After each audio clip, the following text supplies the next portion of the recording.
وهيبدأ فيلمنا عن قصة حب القائد الروماني أنطونيوس والملكة كليوباترا. وأنطونيوس بيعمل 3 بيضات مصنوعين من الذهب الخالص علشان يديهم لكليوباترا في يوم جوازهم علشان يعبر لها عن حبه الشديد ليها. بس للأسف قصة حبهم دي بتنتهي بطريقة مأساوية، ومن بعدها ال3 بيضات بيختفوا والناس بيفتكروها أسطورة وبيقعدوا يحكوا عنها على مدار الزمان لحد ما بنوصل لسنة 1907 واللي بيكتشف فلاح مصري بيضتين من ال3 والتالتة ما زالت مختلفة. أما البيضتين فبيضة منهم في متحف روما العالمي والبيضة التانية اتباعت في مزاد علني. واللي بعدها بنشوف إنه في واحد بيصنع بيضة زي بيضة كليوباترا. وبعدها بنروح لروما واللي بنشوف هناك المحقق جون واللي بتكون مهمته إنه يقبض على أكبر لص تحف فنية في العالم. وبنشوف معاه المحققة داس واللي بتكون عنده معلومة إن بيضة كليوباترا هتتسرق النهاردة من المتحف. وداس بتبلغ مدير المتحف بالمعلومة دي، بس مدير المتحف بيبقى معترض وبيقول لهم إن دي معلومة غلط وإن البيضة معروضة جوه. بس داس بتقول له إن المحقق جون بيأكد على المعلومة. وأول ما بيوصلوا المعرض بيلاقوا البيضة معروضة، بس جون بيحس إن هي مش حقيقية فبيطلب من المدير جهاز الإشعاع الضوئي وفعلا بيجربها وبيتأكد إن هي مش حقيقية. وبيقول لهم إن البيضة مصنوعة من الذهب الخالص، يعني تظهر في الإشعاع باللون الأحمر مش باللون الأزرق. وعلشان يأكد لهم شكوكه بياخد الصودا من الطفل الصغير وبيدلقها على البيضة، وهنا بيكتشفوا إن هي مزيفة. فبسرعة داس بتأمر الحراس بغلق كل الأبواب. وفي اللحظة دي جون بيلمح اللص وهو بيجري فبيطلع يجري وراه واللص بيهرب من تحت الباب قبل ما يقفل، وبرضه جون وراه واللص بيغير الجاكيت بتاعه علشان محدش يعرفه. بس جون بيلمحه تاني وبيطلع يطارده، بس برضه اللص رشيق وبيعرف يهرب منه. وطبعا جون في الوقت ده بيعرف مخارج المتحف علشان يقدر يقبض عليه، واللص طبعا برشاقته بيعرف يهرب من الحراس وبيطلع للدور التاني وبيفاجئ في وشه المحقق جون. فجون بيقول للص نولان اديني الشنطة، فنولان بشتت انتباه جون وبيقول له ايش عرفني ان انت شرطي. فنولان لسه بيديله الشنطة دخلت عليهم داس والحراس، فبسرعة بيهرب نولان بس بيمسك فيه جون وبينطوا الاتنين من الشباك وبيقعوا بس بيمسكوا في الحيطة. ومن حسن حظه نولان بيلاقي ماسورة النفايات تحتيه وفعلا بيهرب منها. وطبعا جون بيتصرف بسرعة وبينزل وراه، وطبعا نولان محظوظ أول ما بيقع بيلاقي موتوسيكل وبياخده بيهرب. فجون بسرعة بياخد عربية فخمة جدا وبيجري وراه، بس للأسف بتيجي عربية تخبط فيه وطبعا بكده بيهرب نولان. وبعد 56 ساعة بنشوف نولان وهو في جزيرة بالي وهو رايح البيت الفخم بتاعه اللي ما يعرفوش حد. وأول ما بيدخل بيته بيطلع البيضة عشان يتفرج عليها، بس بيفاجئ بجون قدامه. فنولان بيستغرب جدا وبيقول له يعني عرفت ميعاد العملية وكمان عرفت مكان بيتي؟ فجون بيقول له ان بيشو المنافسة بتاعته في سرقة التحف هي اللي بلغت عنه. وطبعا في اللحظة دي بتظهر داس وبتاخد منه البيضة وبتقول له ان انت مطلوب في 18 دولة وكمان عليك قضية الهروب من 6 سجون. فجون بيقول له انا متابعك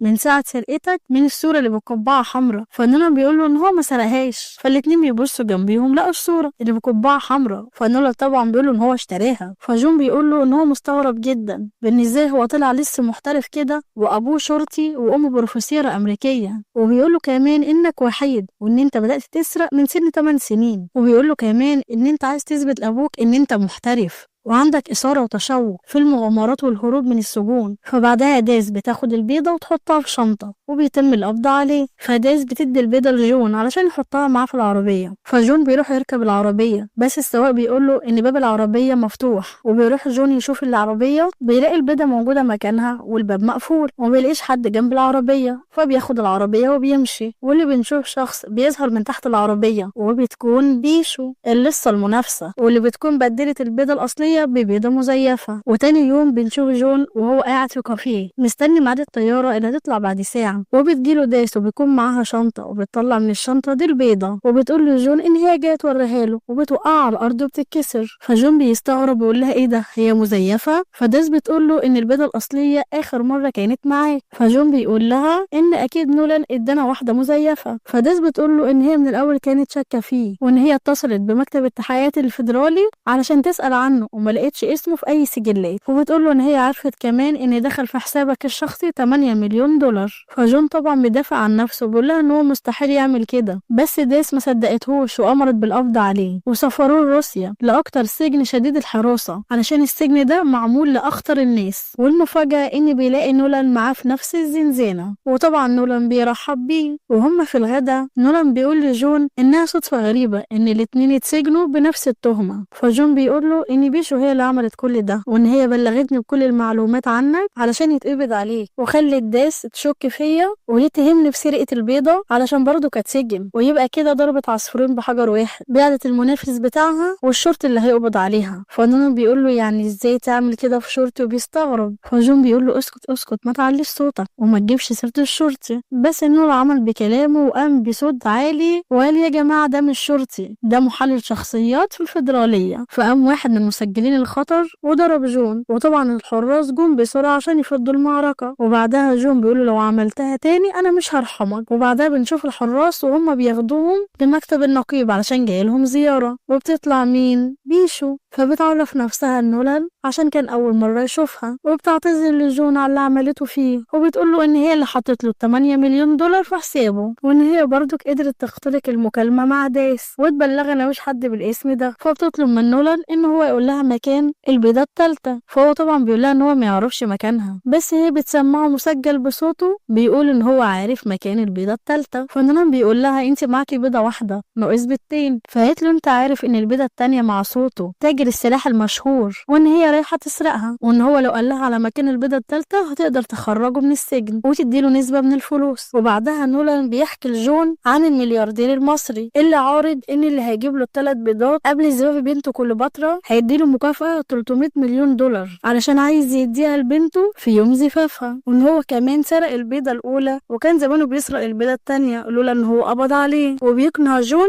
ان هو يساعده في الهروب علشان يسرقوا البيضه الثانيه قبل بيشو. فجون قال له انا هساعدك علشان اثبت براءتي. وبالليل وهم رايحين يناموا جون بيقول لنولان انك ازاي لسه محترف وابوك شرطي. فنولان بيبدا يحكي له عن قصته، وبيقول له ان ابوه هو اللي عمل فيه كده، ان ابوه كان قاسي جدا، وان ابوه في يوم ما كانش لقى الساعه بتاعته فعلى طول اتهمه من غير تفكير بان هو اللي سرقها. وبعد حوالي سنه وهم على الغدا لقى الساعه في ايد ابوه، وقال له ان لما ابويا لاحظ ان انا ببص عليها قال له ان هو لقاها في مكتبه بين الاوراق، وقال لي كمان ان الساعه دي غاليه عليه قوي. وسكت وقال لي بعدها انت عامل ايه في يومك الدراسي، وما حسش ان هو بقاله سنه ما كلمنيش بسبب الساعه. فانا ساعتها زعلت جدا وحسيت ان ابويا بيفضل الساعه عني، ومن ساعتها وانا بثبت له ان انا محترف عنه. وتاني يوم بينفذوا الخطه بتاعتهم وبيحطوا ماده كيميائيه في الغسالة عشان تنفجر، وبتحصل فوضى كبيرة جدا في المكان، وبيضربوا الحراس علشان يهربوا، بس بيلاقوا في باب مقفول في وشهم. فنولان على طول بيطلع الكارت وبيقول لجون ان هو سرقه من الحارس لما كان بيتخانق مع السجين، وبيطلعوا فوق على السطح وبيهدوا الجدار اللي كانوا بيبنوه. فبيحسوا ان الحراس جايين وراهم، فبيحاولوا يمشوا على سور السجن لحد ما بيوصلوا للجسر اللي فيه الطيارة الهليكوبتر، فبيضربوا الحارس. فنولان بيجري ويضرب الحارس ويركب الطيارة، وجون بيكون بيعطل الحراس وبيقفل عليهم الباب عشان يعرف يهرب، بس الحارس بيفجر الجسر وجون بيلحق نفسه بيمسك في حبل وبيحاول يطلع، ونولان بيكون بيضرب الحراس بالنار اللي في الطيارة. وساعتها جون بينط بسرعة في الطيارة والحارس بيضرب عليهم قذيفة، بس جون بيفتح باب الطيارة عشان تعدي من الناحية التانية، وساعتها بيقدروا يهربوا. واللي بعدها بنشوف بيشو رابطة الموظف اللي في مكتب التحقيقات علشان تبعت من الايميل بتاعه لداس ان الاتنين قدروا يهربوا من السجن. واللي بعدها بنشوف صاحب نولان وهو جاي ياخدهم بالطيارة الخاصة بتاعته علشان يوصلهم لقصر صوته. وهم في الطيارة جون بيسأل نولان عن خطته، فنولان بيقول لجون ان صوته ده اكبر تاجر سلاح ودايما بيعمل حفلات بتاعته في بيته، وبتكون حفلة تنكرية علشان الخصوصية يعني وكده، وان صوته بيعمل حفلة في الدور اللي تحت. اما البيضة التانية بتكون في مكتبه الخاص اللي في الدور التاني، وبيكون عليها حراسة مشددة جدا، وبيقول له ان القصر كله مفيش حتة مفيهوش كاميرات، وبالذات الدور التاني، وإن الحراس بيتبدلوا في أقل من دقيقة، وده هيكون وقت دخولهم. وبيقوله إن صوته محترف جدا في خنق ضحاياه علشان والده زمان كان بيعمل معاه كده. فجون بيقوله طب فين الخطة اللي هنقدر نخترق بيها الكاميرات والحراس؟ وبيقوله إن أكيد واحد زي ده هيكون مأمن جدا على الخزنة بتاعته. فنولان بيقوله إحنا عايزين 4 حاجات منه. أول حاجة البصمة بتاعته، وتاني حاجة تليفونه علشان الخزنة بتغير أرقامها كل 6 دقايق، والأرقام دي بتكون على تليفون صوته. وآخر حاجة هو صوته ووشه، ودي سهلة عن طريق التكنولوجيا، وبيوصلوا لبيت صوته وهم متنكرين، ونولان بيكون متنكر في زي عامل. وطبعا ما بيكونوش لوحدهم في الحفلة علشان بيشو بتوصل للحفلة وبيشوفها جون وبيروح يتكلم معاها وبيقول لها ان هو جاي مخصوص عشانها، فرقص معاها علشان تبقى تحت عينه وكمان عشان يشغلها عن سرقة البيضة. ونولان ساعتها بيقدر ياخد الكاس من صوته، فصوته بيشوفه هما بيرقصوا فبيغير جدا وبيروح يطلب منه الرقص معاها علشان صوته ما بيحبش حد يخطف الأنظار منه. بعدها جون بيبلغ نولان ان هو قدر يسرق التليفون بتاع صوته، وطبعا الحفلة مش هتبقى حلوة من غير داس. وبيكملوا باقي الخطة ونولان بيوقع الكاس على جون، وطبعا جون بيقعد يزعقله. فطبعا بيجي مدير الخدم ويتأسف لجون وبيطلب منه ان هو يطلعه للحمام علشان ينظف البدلة بتاعته. وبعدها بنشوف نولان وهو بيثبت الكاميرات على الصورة علشان المراقبين ما يشوفوش حاجة، وبيجي معاه تبديل الحراس، فبسرعة بيدخلوا الأوضة فبيخبطوا ببعض والكيس بيقع ينكسر. فجون بيقول لنولان دور بقى على البصمة، فالمحظوظ نولان بيلاقي قطعة الإزاز اللي عليها بصمة صوته، وبيقدر يفتح التليفون ببصمة صوته، وساعتها بيقدر ياخد الأرقام اللي على تليفون صوته اللي بتتغير كل 6 دقايق. وبعد كده بيستخدموا البرنامج اللي معاهم في صوته وملامح صوته، وفي ساعتها مراقبين الكاميرات بيلاحظوا إن الباب مفتوح وإن الإنذارات بدأت تشتغل عندهم، وفي نفس اللحظة بتخش عليهم داس عشان تقبض عليهم. فجون بيقول لها إن هو هنا علشان يثبت براءته، فداس بتقول له علشان تثبت إن كلامك صح كلبش نولان. فجون عمل نفسه إن هو بيكلبشه، فراح يقرب منها ويكلمها، فرمى من إيديها المسدس، والاتنين بسرعة بيخشوا الأوضة وبيقفلوا عليهم الباب. ولما بيدخلوا الأوضة بيشوفوا البيضة، بس المفاجأة إن بيلاقوا في وشهم بيشو، فبتقول لهم ان هي اكيد مش هتسيبهم يسرقوا البيضة التانية. فجون بيقول لها ان هو جاي علشان يقبض عليها هي، وطبعا هي ما بتستسلمش وبتبدأ الضرب فيهم، وبيبدأوا المعركة الكبرى وبيفضلوا يضربوا في بعض لحد ما بيشو بيتكلبشهم وبيتخبطهم في بعض وبيقعوا على الارض. وساعتها بيدخل صوته ورجالته، وعلى طول نولان بيقول له ان هي اللي جايه تسرق البيضة، وطبعا جون بيأكد على كلامه. وطبعا بيشو بتدي البيضة لصوته وبتكون طالعة متفقة معاه، فطبعا رجالة صوته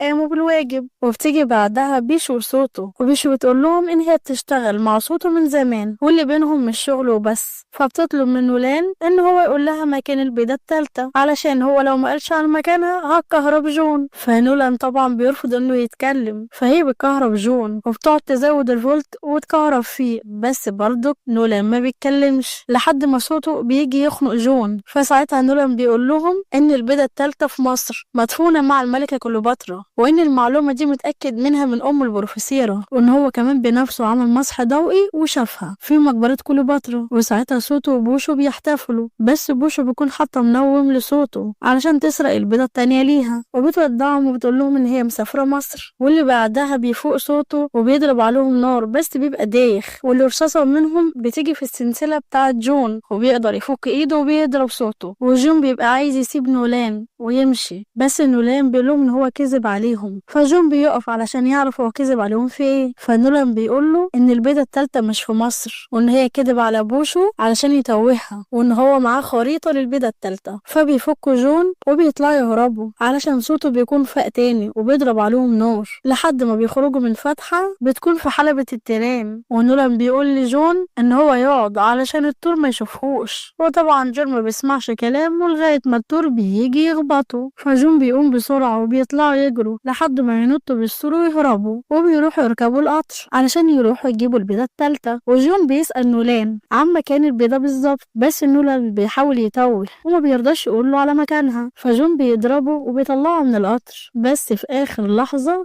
بيدخله تاني. وجون عشان يلطف الجو معاه بيحكي له عن ابوه، وبيقول له ان ابوه كان نصاب محترف، وان كمان ابوه سابه هو وامه وهو كان سنه صغير، وبيقول له ان هو فضل الهروب عننا وعلشان كده فضل ان هو يطلع شرطي. فجون بيقول له ان هم بقت مشكلتهم واحده وان مأساوتهم في ابهاتهم. فساعتها نولان بيحكي له عن مساعد هتلر واللي كان تاجر تحف اثريه، واللي بيقولوا ان هو كان معاه بيضه من بيض كليوباترا واللي هرب بيها من المانيا الى الارجنتين. وبيقول ان ابوه اشترى ساعه التاجر دي من مزاد، وبيقول له ان هي دي الساعه اللي كانت اغلى مني بالنسبه له، وان بعد موت ابوه لقى الساعه في الدرج الخاص لابوه وكان معاها خريطه اثريه. وبيقول له ان هو لما رمى الساعه واتكسرت لاحظ فيها حيثيات من الخريطه فخدها واحتفظ بيها. وبيسافروا للارجنتين علشان يدوروا على البيضه الثالثه، وبيقعدوا فتره طويله يدوروا على المخبأ، بس جون بيوقفه وبيقول له خلاص ان هم كده مش هيدوروا تاني علشان هم دوروا في كل مكان. بس نولان بيقول له يمكن احنا قلبين الخريطه وماشيين غلط. فجون بياخد منه الخريطه والبورصه وبيقطع الخريطه وبيرميها وبيرمي البورصه على الارض. فبيسمعوا صوت وكانها خبطت في حديد، فبيكتشفوا المخبأ السري وبيلاقوا فيه زي سلالم وفعلا بينزلوها، وبيلاقوا في وشهم باب مصفح مقفول. فنولان بيطلع ساعة ابوه وبيفتح بيها الباب، ولما بيدخلوا بيلاقوا المكان كله مليان تحف اثريه قديمه جدا. ونولان بيلاقي عربيه اثريه ونادره جدا مفيش منها الا 3 في العالم كله، وهما بيدوروا لقوا صندوق مكتوب عليه كليوباترا، فبيفتحوه وبيلاقوا فيه البيضه الثالثه. وفي اللحظه دي تدخل عليهم بيشو وبتقول له ان هي اكيد يعني ما صدقتش ان البيضه في مصر، وان هي مشيت وراهم لحد ما يوصلوها للبيضه الثالثه. فجم يدوها البيضه دخلت عليهم داس والشرطه، وطبعا داس والشرطه ضربوا عليهم نار وهم برضه رد عليهم الضرب، وفضلوا يتبادلوا ما بين بعضهم ضرب النار. وجون وبيشو ونولان بيحاولوا يهربوا وبيركبوا العربيه القديمه وبتكون شغاله يدويا، وفعلا بيطلعوا يجروا منهم. وداس والشرطه بيلاقوا عربيتين قدام فبيركبوا وبيطلعوا يطاردوهم، وجون بيكون بيضرب عليهم نار بس الشرطه بتفضل تطاردهم. وفي وسط المعركه دي كلها بيقدروا يحافظوا على البيضه لحد ما بيوصلوا لطريق مغلق بس بيكسروه ويعدوه، فبيلاقوا في وشهم شلال بس بينط. وداس بتشوف ان العربيه بتغرق، واللي بعدها بنشوف نولان وهو طالع من الميه بالبيضه وبيقعد ينده لجون، فبيسيب البيضه على الارض وبيرجع للميه علشان ينقذ جون. فجون بيجيله على الشط وبيقول له مش معقوله انك بتحبيني اكتر من البيضه. فنولان بيطلع بيقول لا ده انا كنت بدور على حاجه وقعت مني. وبيشو هي كمان بتطلع من الميه وبيروح لها نولان وبيقول لها انك في الاخر خسرتي وانا اللي كسبت ومعايا البيضه الثالثه. فهي بتقول له ازاي وانا معايا بيضتين وانت معاك بيضه واحده؟ فهو بيقول لها انك مش هتحاولي تهني بيهم علشان جون هيقبض عليكي. وبيروح جون عشان يقبض عليها، فنولان بيتصدم علشان جون راح حضنها، وبيتصدم اكتر لما بيعرف ان بوشو وجون كانوا شركاء في الجريمه من الاول، وان كل ده كان مخطط علشان يوصلوا للبيضه الثالثه، وان هم كمان كانوا عارفين مش هيعرفوا يوصلوها الا منه، وان البيضتين التانيين كده كده هم كانوا هيعرفوا يسرقوها ازاي. فطبعا بيهددوه بالمسدس وبياخدوا منه البيضه وبيربطوه في شجره لحد ما توصل داس وتقبض عليه. وجون وبوشو بيسافروا لمصر عشان يبيعوا 3 بيضات للملياردير المصري، وهم بيكونوا حاضرين حفل زفاف بنته علشان يشوفوا ال3 بيضات وهم بيتعرضوا قدام العالم كله في حفل الزفاف. وطبعا بتدخل الشرطه وداس وبيقبضوا على الملياردير المصري بتهمه هيسطوا للاسرار المسروقه. وبعد 6 شهور بنشوف جون وبيشو وهم على يخت، فطبعا بيظهر لهم نولان وبيقول لهم ان هو عارف يهرب من داس، وان هو كمان بلغ داس بالمبلغ اللي خده من الملياردير. وطبعا داس قدرت تجمد حساباتهم في البنك، وبيقول لهم كمان ان داس زمانها على وصول وبيعرض عليهم عمليه سرقه جديده. فطبعا هم بيوافقوا وبيهربوا قبل ما تيجي داس، ولما داس ما بتلاقيهمش في اليخت بتحطهم ضمن قائمه اخطر المجرمين. وبكده خلص فيلمنا. لو عجبك الفيلم اشترك في القناه وفعل الجرس على الكل علشان يجيلك كل جديد،